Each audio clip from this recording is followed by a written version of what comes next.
And good morning sa atin lahat mga kababayan. Bago ang lahat, maraming salamat po sa ating Diyos Ama. Nakalabas na po ako. Ito, pauwi na po kami. Nihintay lang si Mami Rochelle, may pinili lang sa Mercury. Bumili siya ng tubig. Pero sa gamot naman mga kababayan, okay na po. Huwag po kayo mag-alala mga kababayan. Wala naman masyadong malalang sakit. Kumbaga, gawa lang po ng sobrang pagod at puyat na ulanan, kaya medyo bumagsak yung yung immune ko. Sabi ng doktor ko, na over fatigue, kaya sabi ni doc at least 3 days sa bahay. Kaya thanks to God, ganun lang po. Sa lahat ng nagdasal, nagpray, maraming salamat po. I-announce ko po na I'm okay na po. Okay na po ako. Kailangan lang talaga magpahinga. Salamat po sa inyong lahat mga kababayan. Salamat din po sa lahat ng mga nag-assist sa amin sa ospital. Babait sila, hindi ko akalain. Pati yung mga staff is kilala nila tayo. Sabi nga nila magpahinga daw ako. Nakasupport din sila. Nung unang araw na dating ko doon, akala ko wala lang. Pero nung pangalawang araw, kilala pala nila ako. Nahihiya lang silang batiin ako.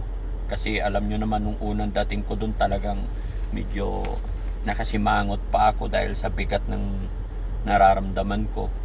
Pero nung pangalawang araw, I'm okay na. Kasabay-sabay po kasi yung ubo, puyat, and then yung galing kami kay Dangdang nakaraan talaga yung pag-uwi namin, naulanan ako. And then Makati, and then bumalik kami kay Kuya Oliver. Dahil nagkasabay-sabay po talaga. Kaya medyo bumigay yung aking resistensya. Kala ko kaya ko. Kaya ngayon I'm okay na. Ito, pauwi na kami sa bahay. Sa lahat po ng nagdasal, maraming salamat sa aking family. Hindi naman na sila pumunta, alam naman nila. Minor lang. Diyan naman si Mami Rochelle. Sa mga kapatid ko, maraming salamat. Sa mga nag-message, nag-alala, huwag na po kayo mag-alala. Sabi nga ng doktor, 3 days from now, magpapahinga lang daw po ako sa bahay. So, okay naman. Kain daw ng masustansya, prutas, vegetable. Yun lang. Sa mga result naman, x-ray, kasi nagtaka talaga ako, natakot ako kasi sakit sa batok, sakit yung likod, buong katawan. Yun pala dahil po yun sa sa sobrang puyat, sobrang pag-iisip. Kasi ako yung taong gagawin palang bukas, iniisip ko na ngayon. Ang laking kumbaga, lumakas na po ako nung na-check nila lahat. At syempre, nung nasabi rin ng doktor na clear lahat, lumakas ako. Tsaka yung mga sinaksak na gamot, sinabi ko kay Doc kasi gusto ko lumakas ako, kaya yun. Binigay na gamot sa akin, tinutusok-tusok lang ni Doc.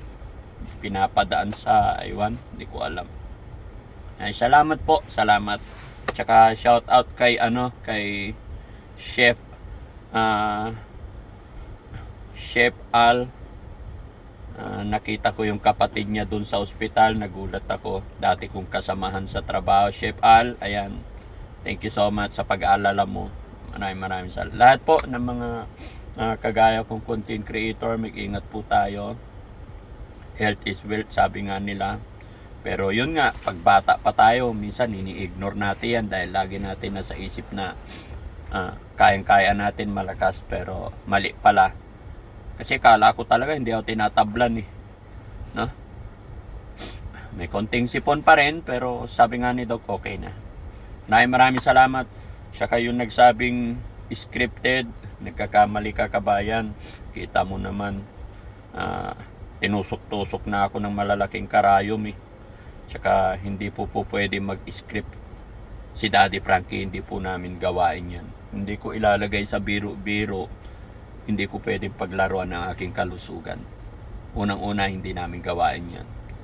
Tsaka yung nagsabi na tanggalin ang salamin para makatotohanan pag natulog. Alam nyo po mga kababayan, yun yung unang araw na pagdating ko doon, kasi hapon kami dumating doon.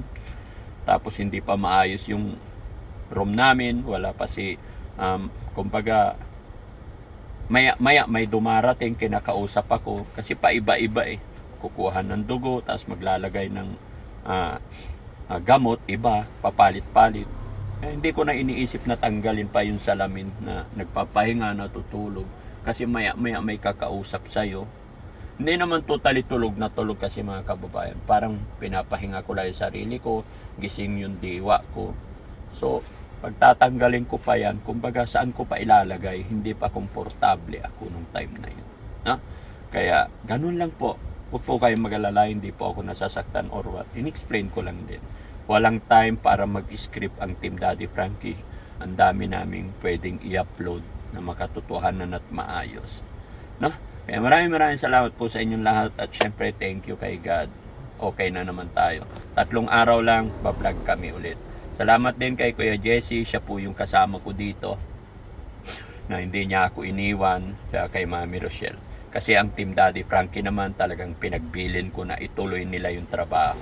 Kaya thank you rin sa aking team na nandoon sa Pangasinan, at babiyahe sila ngayon kasi check up ni Ate Dangdang ngayon. May nakakuman pa rin akong gagawin. Maraming salamat po, and God bless po. Bye-bye.